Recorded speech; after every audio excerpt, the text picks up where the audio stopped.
From the age of 12 to 15, from the classes of 7th to 10th, we start to focus on career education. The focus shifts to the subjects that they're studying. To understand that why are we studying a certain subject? What is the reason behind the syllabus that we have? How does a subject or a choice of a subject have an impact on what they might want to do in the future? What is taking a subject or not taking a subject? How does that impact you? How do your hobbies or interests that you have right now that you have developed because you were encouraged to do that previously, how are those hobbies or interests going to impact your vocations that you might want to choose?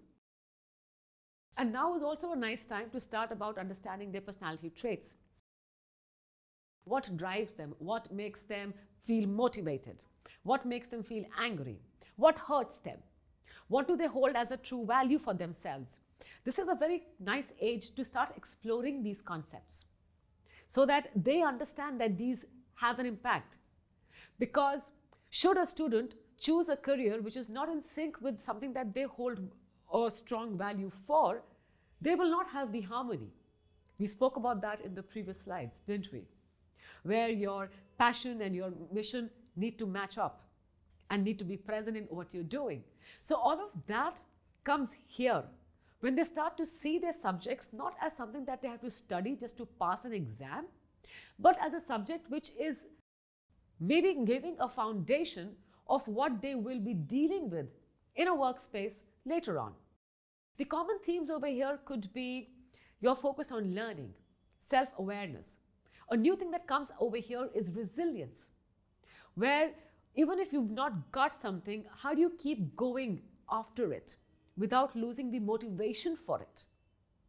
So if you've not scored very well in a certain exam, does that mean that you cannot score ever in that exam?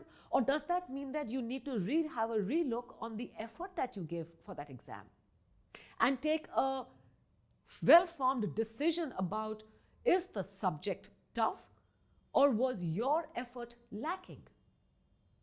Because even if after a lot of effort you are not able to do the subject, okay, the subject could be tough for you and it might not be something that features in your decision of taking a vocation.